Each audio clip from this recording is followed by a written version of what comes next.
they're leading America. That's it. And that's why we're in the trouble we're in. They're traitors. They got a critical mass. That's the amount needed to get the job done. And the people are getting screwed. The poor people are getting screwed right and left. More and more poverty is getting etched in stone. It's hopeless. Desperate poverty is here to stay. The only answer is more money. They say, well, we need money. You want to house the homeless? I mean, and they keep doing census after census. You do see this decade after decade. Oh, the poor indigent people. Let's see how many there are. So we get funding. There's 50 billion a year. California gets 6 billion of that every year. But I'm a radical bleeding heart if I say, well, just buy people houses. That's logical and reasonable because at least there's a payoff figure, and then you don't have to, throw that money down a sieve, down a hole. Okay, you say black hole. You say no, we can save that money in our coffers at $6 billion. No, and I'm the crazy radical liberal. But really, I'm a fiscal conservative. I just want to solve problems. And I try to point out to people, well, there are plentiful, simple solutions everywhere, but here's why they don't get solved. I mean, just imagine if crime virtually disappeared overnight because you ended desperate poverty. Then you think of all those people's jobs that are involved in that, even in the small claims industry.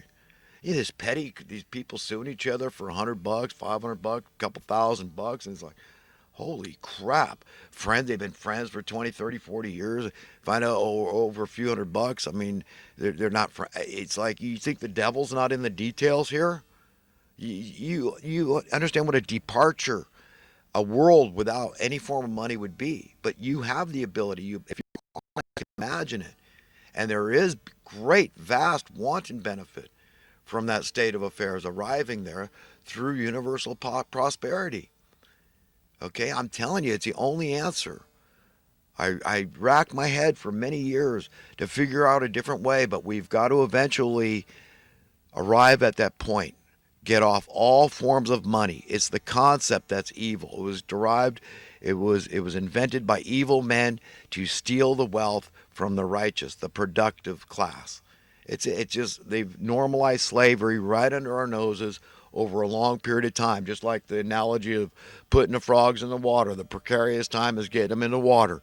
But once you get them in there, you can lull them to sleep, mesmerize them, hypnotize them by slowly warming the water. Don't do it too fast. And that's what they've done here. Just like that. Just like that. And we're in a lot of trouble. It's going to be very difficult, very painful. We're in a very great acute economic storm, and people are suffering wildly, and they're scared, they're insecure, they're petrified. I mean, they're stifled, they're paralyzed. Okay, they're beside themselves. They're freaked out, man, and it's only the amazing grace of God that's getting people by. I can't explain it any other way. How I get by having to witness all this, how any of the righteous, decent people, it's hard for everybody. We're all feeling it's horrific what we're going through. I think it's akin to the tribulation period that's talked about in Scripture before the return of Christ, because the demons are acting up. They all see the writing on the wall. Their time is short. They're going down at the very hand of God and the righteous people out there. And God's not going to be stuck between a rock and a hard spot forever. He's not going to let the bullies prevail, okay, and flourish in the land in perpetuity. He's not going to let them get their way. And they would be in hell. If they could get an advantage over others, they'd be miserable. So what's God to do? He's got to separate them, just like a shepherd separates the sheep from the goats. A landscaper separates the weeds from the cultivars. He's going to separate the wicked from the righteous. That's it. They begged for it. They said, there's no other way. I'd rather rule in hell than serve in heaven.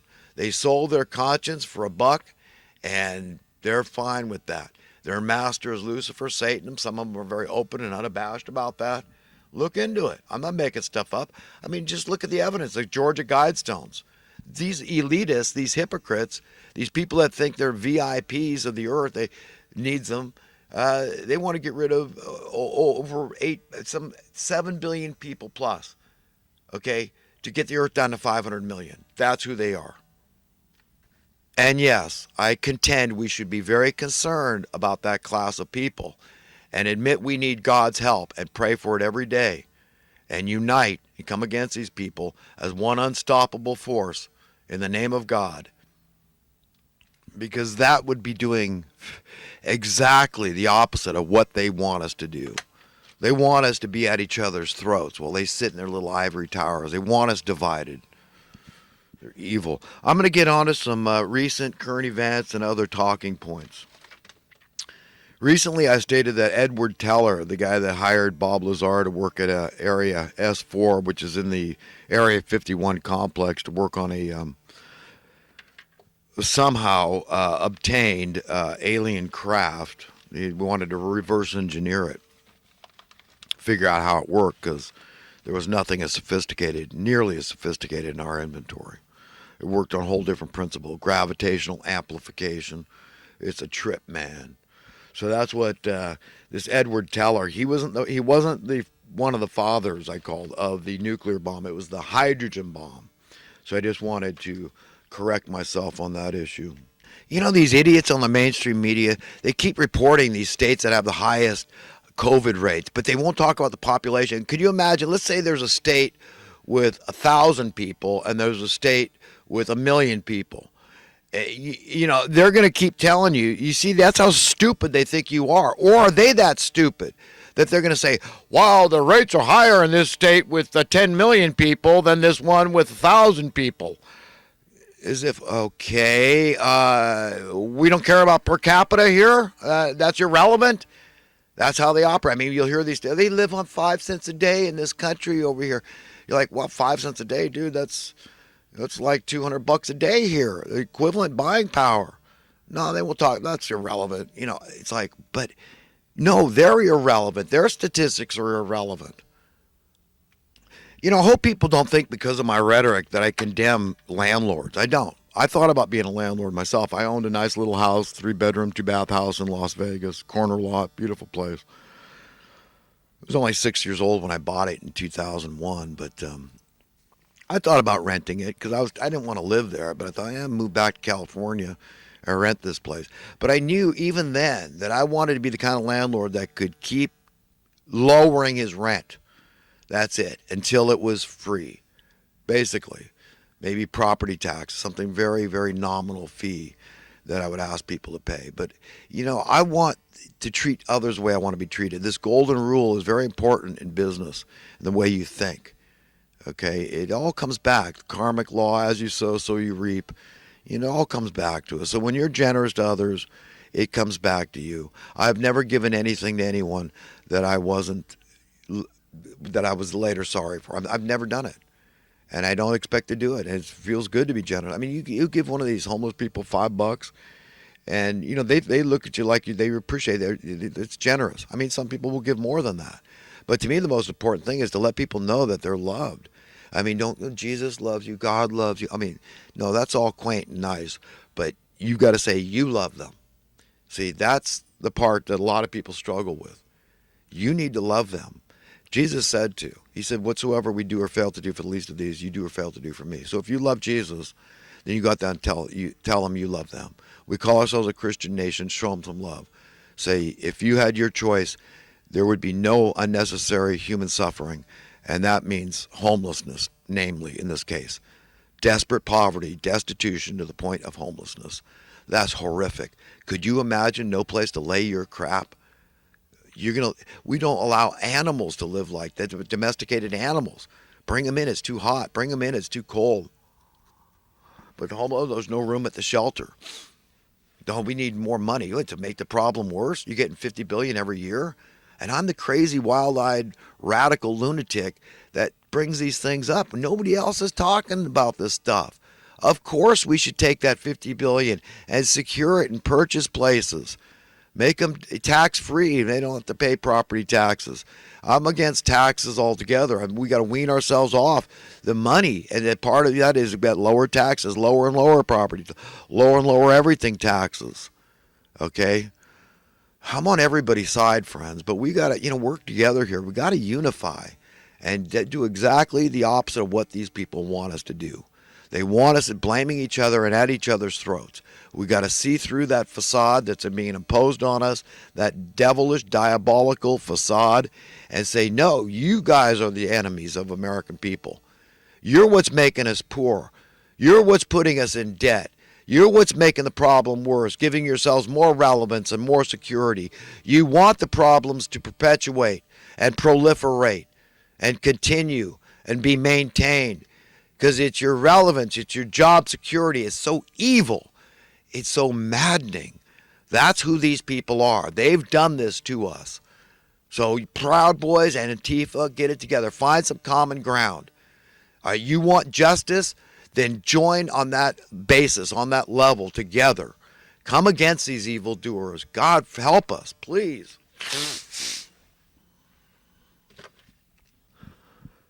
One of the recent Inside Edition shows, they reported this. They showed this black cop, big black cop. He was manhandling this petite white woman, and then he tased her simply for not wearing a mask. That was at her son's football game. But you take TMZ, what gets me, these guys are always into these type of videos. They didn't show that one. It wasn't PC. See, I don't understand Harvey Levin all the time. I don't get that. I don't think he's really helping to unify people and point out the diabolical nature of dividing us on race and how focusing on this black power, white power, it's all bad. Power, La Raza better, we're Latinos are better, the Arabs are better. It's just, it's so divisive and stupid. It's just such a small-minded, brute beast kind of nonsense to engage in. I mean, there's nice people of every creed, ethnicity, color out there, and there's mean people, prejudiced people, racist people. We've got to admit that, friends. I recently saw this homeless guy at the gas station. He was digging through the garbage looking for food, and I recommended. It just came to my mind. Please seek out help, even if it's just talking to a cop, okay? Because a cop can direct you to help. So I would tell all these homeless people, I'm going to start telling them more and more, just to approach the police and say, I need some help. I'm dying out here. They're not criminals. Remember, if they were criminals, we'd treat them with kids' gloves, 3 hots and a cot, $100,000 a year to the taxpayers. So, they're almost stupid for not becoming a criminal at this point. It's so absurd. Yeah, I was talking about that Cosmos series earlier, and the guy's name is Neil deGrasse. He's got 3 of them, almost 4, I guess. When deGrasse Tyson, everybody knows him, household name, right? But he's one of these guys that seems a little in love with his voice. And there's this other guy that's on the Dateline, that Keith Morrison. This guy seems to be in love with his voice. And I've seen this with poets and other good speakers. Obama, he was a very good orator, right? Great voice. But my dad had one of those kind of voices too. I certainly don't. And I'm certainly not in love with my voice. But, I don't hold it against these guys. It's kind of the art of speaking, I think, is what they're into. Poetic, elegant speech. But I'm not one of them, and I don't really want to be one of them, to be quite honest. I was saying a while back I called Peter Fonda a clown, but, it was only because of my dad said he met him, and he said he was egotistical and very arrogant. But again, my dad could be like that, and I can be like that, and we can all be like that. So there's no judgment there. And clown is a kind of word. It's not a particularly pejorative word in my mind. I think it's kind of cute. Who doesn't love a clown, right? It's kind of humorous, and it's